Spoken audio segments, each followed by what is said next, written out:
nesta oração, falar sobre perdão. E eu quero que você abra a sua Bíblia. Glória a Deus. O livro do evangelista Lucas, no capítulo 22. Lucas, capítulo 22, a partir do verso 7. Nós vamos ler, depois nós vamos orar no final, em nome de Jesus. E eu queria trazer essa palavra para o teu coração. Lucas capítulo 22, verso 7 diz: chegou o dia da festa dos pães sem fermento, quando o cordeiro pascual era sacrificado. Jesus mandou Pedro e João na frente e disse: vão e prepare a refeição da Páscoa, para que a comamos juntos. Então o Senhor quer que preparemos? Perguntaram. Ele respondeu: logo que vocês entrarem em Jerusalém,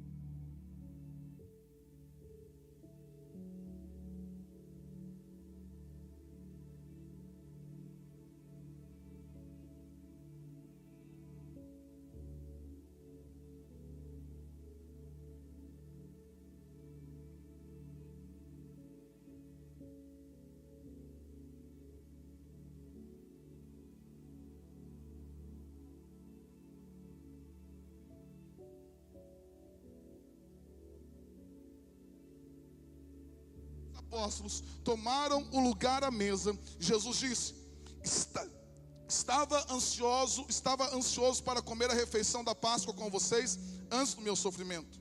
Pois eu lhe digo agora que não voltarei a comê-la até que se cumpra no reino de Deus.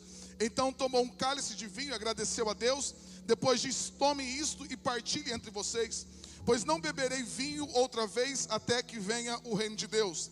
Tomou o pão e agradeceu a Deus. Depois partiu e deu aos discípulos, dizendo: este é o meu corpo, entregue por vocês, façam isso em memória de mim. Depois da ceia, Jesus tomou o cálice de vinho e disse: este é o cálice da nova aliança, confirmada com o meu sangue, que é derramado como sacrifício por vocês. Mas aqui, partilhando da mesa conosco, está um homem que vai me trair. Pois foi determinado que o Filho do Homem deve morrer, mas que aflição espera aquele que o trair. Os discípulos perguntavam uns aos outros qual deles faria uma coisa dessas. Depois começaram a discutir entre si qual deles era o mais importante. Amém, meus irmãos? Eu queria que vocês entendessem esse momento da vida de Jesus. Esse momento que é um momento singular, que é um momento único. Um momento em que Jesus, ele haveria de passar pelo processo de sofrimento. Jesus aqui está com as suas horas contadas. Ele diz assim: ó, eu estou ardentemente, eu estou ansiosamente esperando ter uma refeição com vocês. Quando nós falamos de ceia, meus irmãos, isso aqui é muito importante. A palavra ceia significa jantar. Então, quando nós falamos da última ceia, essa palavra seria traduzida como o último jantar, ou a última refeição que Jesus teria junto com seus discípulos. E quando Jesus está aqui, o texto é muito claro que diz: ele estava ansioso para participar. Havia uma expectativa no coração de Jesus para estar com ele ali, com aqueles discípulos, com aqueles homens. E eles preparam o lugar, Jesus fala: vai ter um lugar preparado. Eles preparam e eles passam aqueles últimos momentos. Porque logo depois daquilo haveria o julgamento. Jesus seria preso, Jesus seria açoitado, Jesus seria morto. A partir daquele momento ali, as coisas começariam a tomar um rumo muito diferente.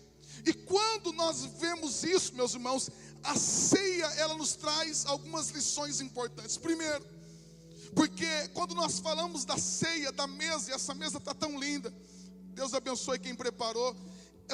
A mesa, quando nós olhamos para a mesa da refeição, a mesa da ceia, ela é um lugar de cura e de reconciliação. Diga assim comigo: reconciliação.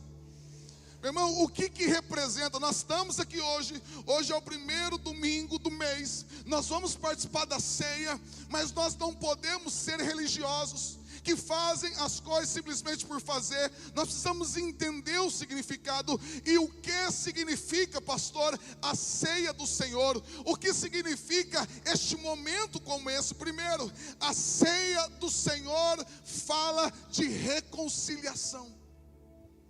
A ceia do Senhor fala de reconciliação. Ou seja, como assim, pastor? Nós sabemos que lá em Gênesis, por causa do pecado, o homem se tornou inimigo de Deus. Havia inimizade. O homem é expulso da presença de Deus. Lá em Gênesis, Deus vinha para ter comunhão com Adão. Alguns vão dizer que naquele momento que fala que Deus vinha na viração do dia para falar com Adão, ali é o próprio Jesus. Jesus vinha e conversava com Adão, tinha comunhão. Eu imagino, meus irmãos, que eles tomavam um café da tarde juntos. Eu imagino. E ele tinha comunhão com Adão. Só que quando o pecado entra, através de Adão, através de Eva, o homem agora está separado. E quando nós olhamos para Jesus, o Jesus que se fez carne, o Jesus que deixou que era Deus, mas não teve por usurpação ser igual a Deus e tomou a forma de homem, de servo. Meu irmão, quando nós olhamos para Jesus, é o Deus encarnado que vem para quê? Para sentar à mesa junto comigo e com você.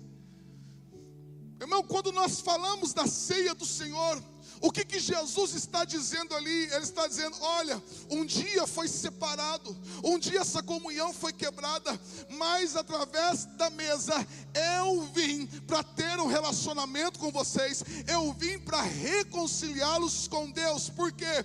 Porque Jesus é aquele que veio para nos reconciliar com Deus. Meu irmão, quem errou fomos nós. Quem falhou fomos nós que pecamos. Fomos nós que pecamos contra Deus. Deus é infinitamente bom. Deus é bom o tempo todo. Mas pela nossa falha, pelo nosso erro, nós erramos. Nós somos destituídos da glória de Deus. Mas nós vemos agora aqui em Lucas capítulo 22 que Deus, que Jesus prepara uma mesa. E esta mesa é a mesa da reconciliação. Diga aleluia.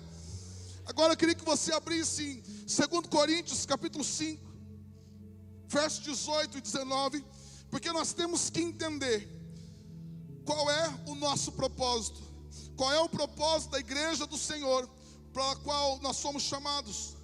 2 Coríntios capítulo 5, a partir do verso 18, diz assim, vamos ler o 17.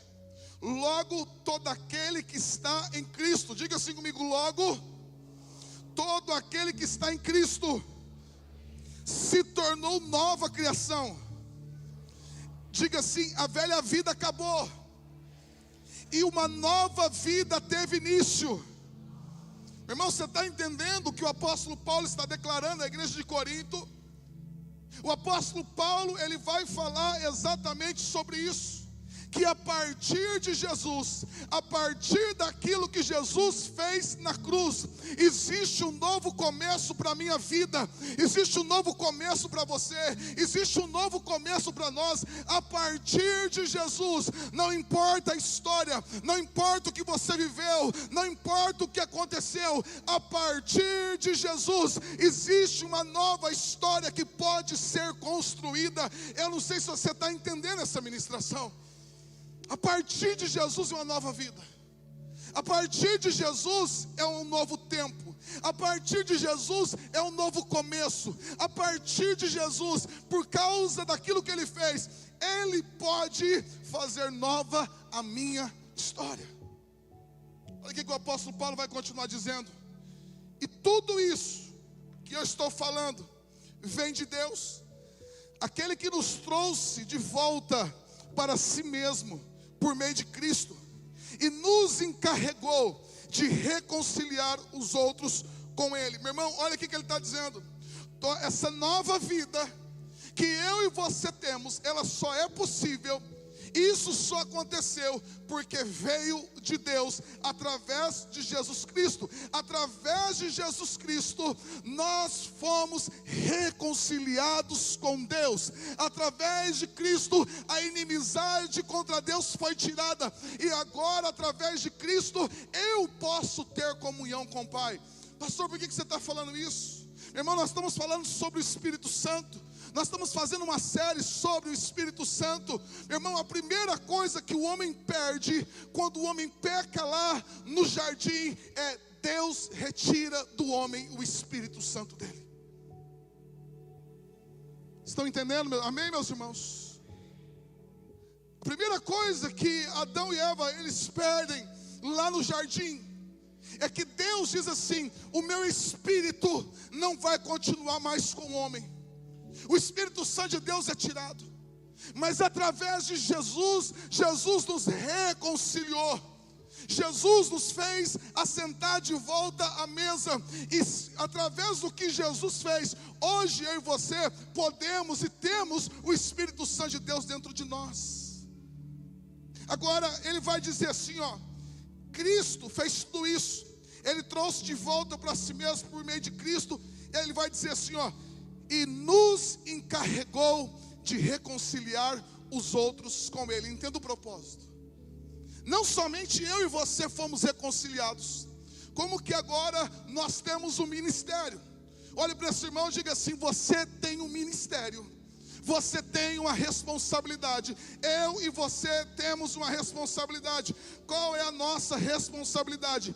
Ele nos encarregou de reconciliar os outros com Ele mesmo. Esse é o nosso chamado, meus irmãos.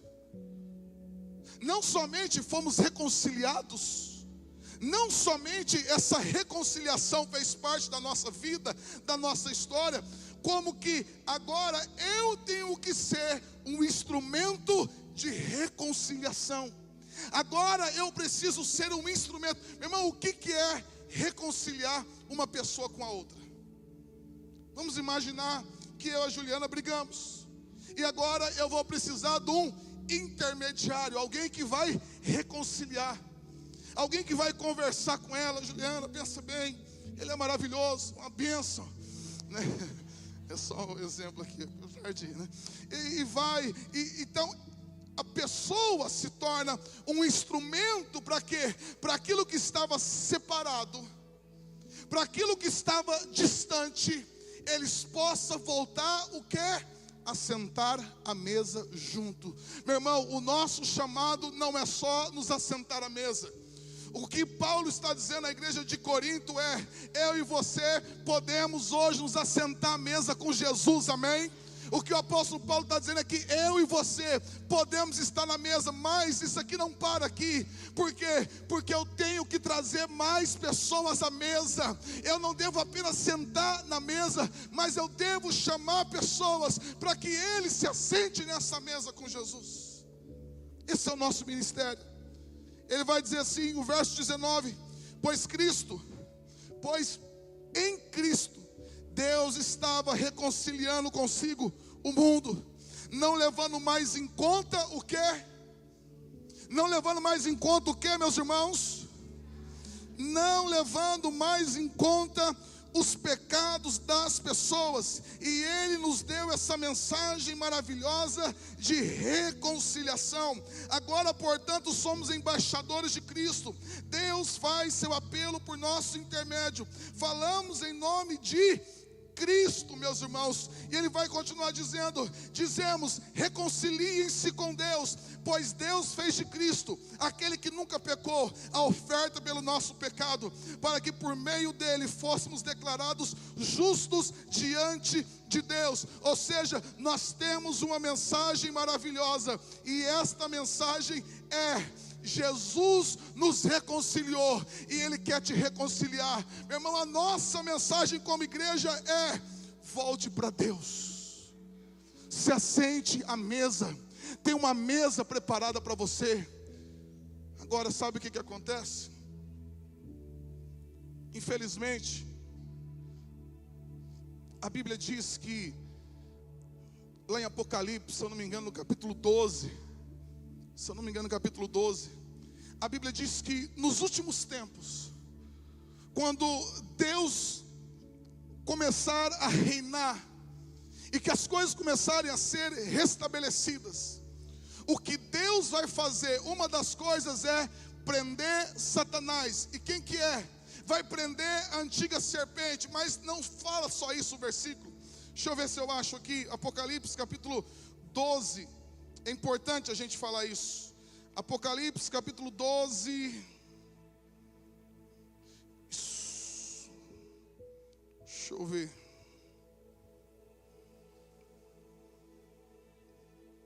Achei, amor, para mim, ou 11 ou 12. Que a Bíblia vai dizer assim, ó.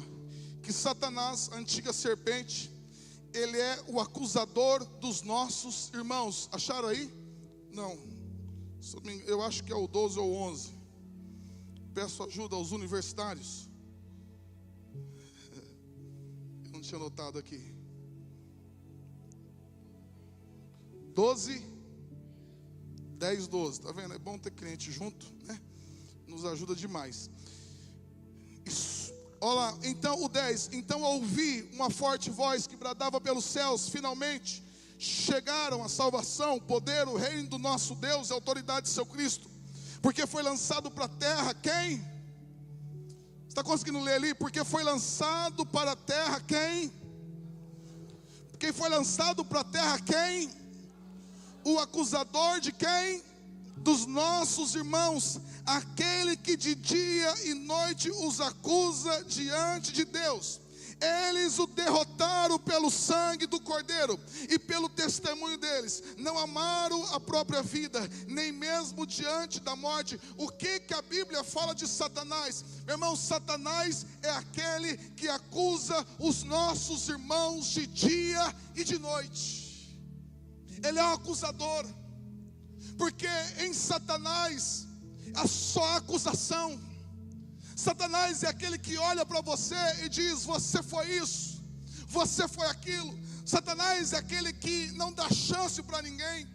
Satanás é aquele que te acusa: olha, você não pode fazer tal coisa, você não pode fazer isso. Quem é você para fazer? Olha, lá no teu passado você fez isso. Meu irmão, nós precisamos entender que o sacrifício de Jesus naquela cruz, ele cobriu todos os nossos pecados. É por isso que a Bíblia diz no verso 11, que o acusador de nossos irmãos, ele foi derrotado pelo sangue do Cordeiro, porque o sangue do Cordeiro nos cobre de todo o pecado, nos limpa de todo o pecado. Por que eu prego isso nessa noite? Porque nós precisamos entender o que significa a ceia. Nós precisamos entender o que significa esse momento. Porque infelizmente, meus irmãos, a trajetória que Adão e Eva tiveram é a mesma trajetória que nós temos até hoje. Como assim, pastor? Você crê que Deus vê todas as coisas? Sim ou não? Você crê que Deus sabe de todas as coisas? Sim ou não? Então deixa eu falar para você. Quando a serpente está conversando com Eva, ela come o fruto, depois ela dá a Adão. Deus estava vendo isso. Deus viu ela pecando. Você crê nisso? Eu creio, porque Deus é onipresente, onisciente. Mas se eu faço uma outra pergunta: se Deus sabia que Adão e Eva pecaram, que eles desobedeceram, que eles comeram fruto que não era para comer, por que Deus compareceu naquele encontro então, naquele dia? Lembra? Porque Gênesis, a Bíblia vai dizer que Deus chega no encontro, na viração do dia. Deus chega e Deus pergunta: ô Adão, cadê você? Irmão, por que então ali, eu creio que é o próprio Jesus chegando ali? Por que Jesus, sabendo de tudo, por que ele mesmo sabendo do pecado de tudo, por que ele chega então ali naquele jardim e pergunta: ô Adão, cadê você?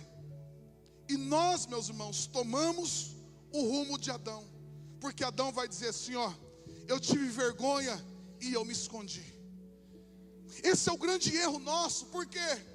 Porque, meu irmão, o pecado, ele faz parte da nossa vida. O apóstolo João diz: aquele que diz que não tem pecado, já é safado e mentiroso. O safado não tem não, só o mentiroso. É safado, eu acrescentei. Então ele vai dizer: ó, é mentiroso. Então, meu irmão, nós somos pecadores. O pecado faz parte da nossa vida. Aí vai uns, pastor, aí você vai começar a passar a mão no pecado. Então você que é super santo, nos ensina.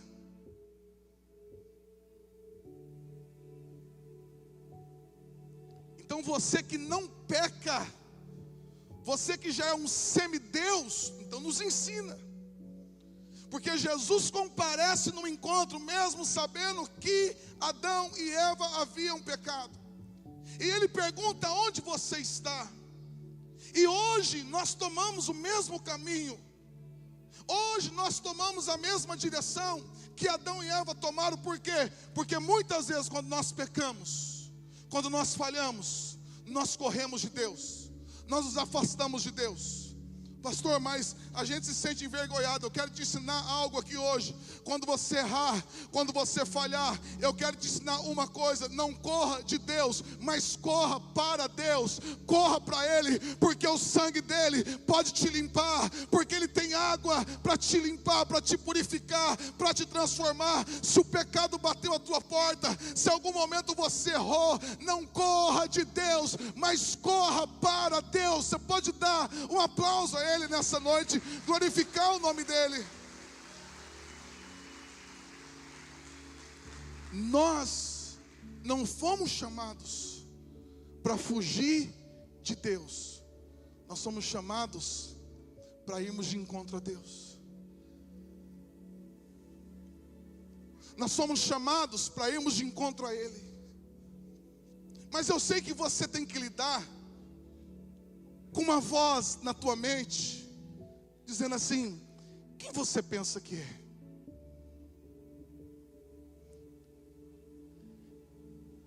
Por que você vai subir lá em cima e você vai pregar, ou você vai cantar, ou você vai... Quem você pensa que é?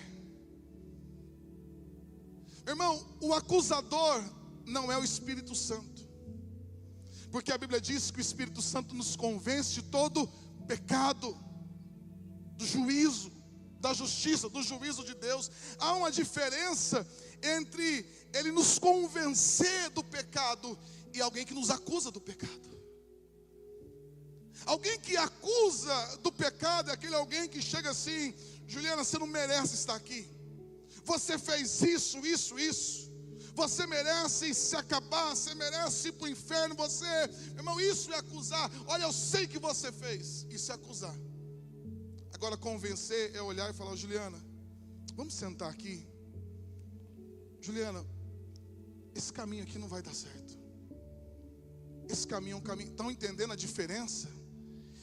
Irmão, então quero te dizer: aqueles que te cercam, aqueles que estão à tua volta, eles te acusam ou são instrumentos para te convencer? Você crê que Satanás muitas vezes entra no corpo de alguém, na boca de alguém, para nos acusar? Deixa eu falar para você, eu já acusei pessoas, porque eu não sei o que dá na gente. Tem uma hora que a gente se acha mais santo que alguém. E essa mensagem queimou muito profunda no meu coração, porque Jesus disse, Paulo disse: o nosso ministério é o ministério da reconciliação. Agora é interessante que na última ceia, Jesus tinha falado assim: Pedro, você vai me negar? Na ceia, Jesus falou: o que vai me trair está aqui. E ele já sabia. Você sabe por quê? Porque quando nós vamos para a ceia do Senhor, o Senhor não tem mágoa como nós temos. No coração de Deus não existe lugar para mágoa. A mágoa faz parte do pecado que habita em nós. Esses dias eu ouvi uma frase tão legal. Um rapaz disse assim: eu não guardo nem dinheiro, vou guardar mágoa. Não, tem tanta coisa para a gente guardar, né? Vou guardar mágoa. Mas é tão interessante que... Dá uma cadeira aí. Pega aí, Tiago, uma cadeira aí para mim, por favor. Aqui, ó, já trouxe. Obrigado.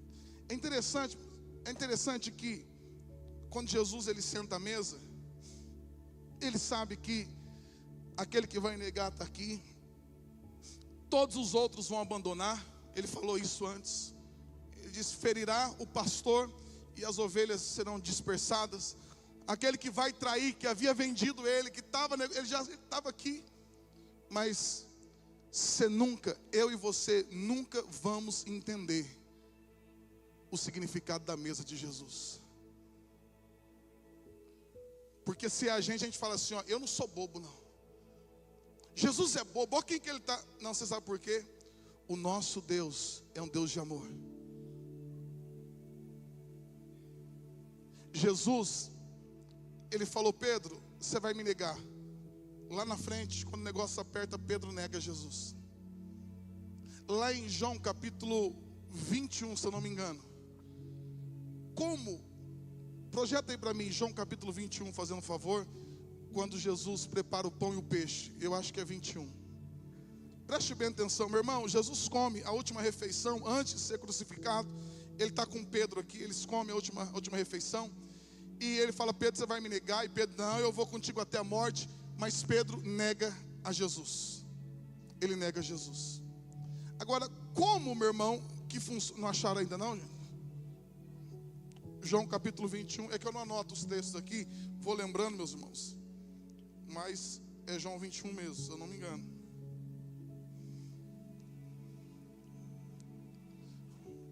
Verso 4. Preste bem atenção. João 21, verso 4. Ao amanhecer, Jesus estava na praia, mas os discípulos não o reconheceram. Ele perguntou: filhos, por acaso vocês têm peixe para? Por acaso vocês têm peixe para?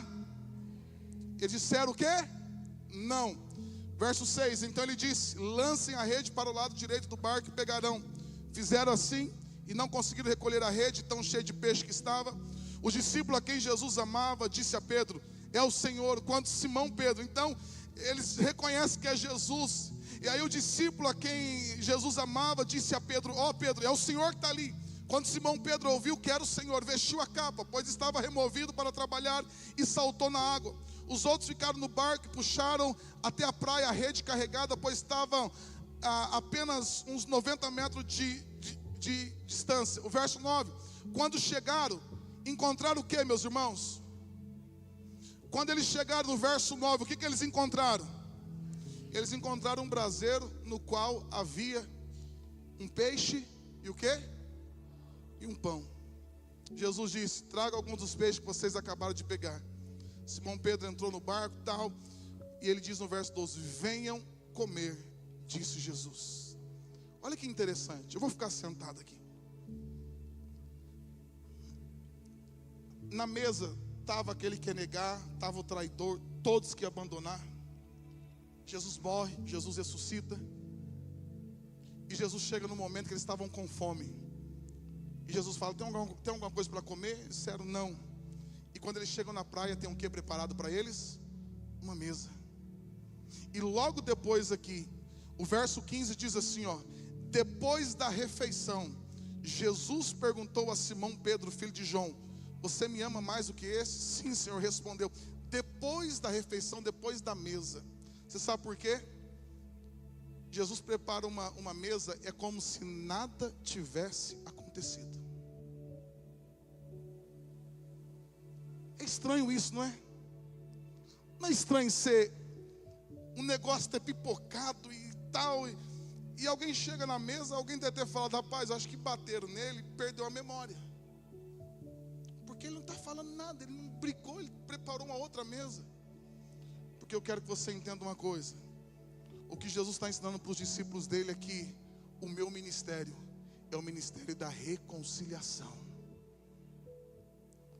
O ministério de Jesus, ele está dizendo: sempre haverá uma mesa preparada esperando por você. Porque na minha mesa tem perdão, na minha mesa tem cura, na minha mesa tem restauração. E ele chega para Pedro, que havia desistido do ministério, e ele diz: Pedro, você me ama? Amo. Então apacenta as minhas ovelhas. Eu restituo o teu ministério, eu restituo o teu chamado. Eu queria que você entendesse nessa noite, eu queria orar com você. A palavra reconciliação significa restaurar a relação. Irmão, qual que é o nosso chamado? É restaurar a relação. Por isso que a ceia do Senhor é uma mensagem declarada. E olha que interessante, eu pensei em pregar a mensagem, Deus falou, e geralmente a nossa mesa era aqui, lembra? E justamente hoje tem uma mesa aqui em cima preparada com muito destaque. Será que Deus está querendo falar alguma coisa para você? Eu não pedi para ninguém, não falei para ninguém, não falei para mim, foi uma surpresa para mim essa mesa aqui. Porque hoje essa mesa é o símbolo de que não importa, Pedro, o que você fez, não importa o que aconteceu, eu quero que você senta na mesa e você participa da refeição comigo. Quando o filho pródigo volta para casa, o que o pai prepara para ele? Depois de colocar um anel novo, a roupa nova, uma sandália nova, o que o pai prepara? Prepara um banquete. Onde se come banquete, meus irmãos? Numa mesa. O pai não pergunta onde você foi, o que você fez. O pai estava dizendo assim, ó, ele estava morto e foi achado. Ele estava longe, perdido e foi achado. Estava morto e reviveu. O que o pai está dizendo para ele é: tem uma mesa para você, meu filho. A mesa do perdão. Diga assim comigo: a mesa do recomeço. Diga assim: a mesa do recomeço. Mas sempre vai ter um irmão mais velho. Se existe o acusador dos nossos irmãos, que é Satanás, sempre vai ter o irmão mais velho dizendo assim, ó, ele não merece. Porque o irmão mais velho, ele acha que ele merece. Sempre vai ter alguém que acha que ele merece e que o outro não merece. Deixa eu falar para você. Sabe quem merece sentar nessa mesa? Ninguém. Essa mesa você não senta porque você merece. Essa mesa você senta porque existe um amor tão grande de Deus por você, que Ele veio atrás de você, que Ele deu a vida dele por você. Eu não me assento a essa mesa porque eu sou bom, porque eu me assento a essa mesa porque esse é o banquete do amor. Esse é o banquete da graça, o qual está preparado para qualquer um de nós.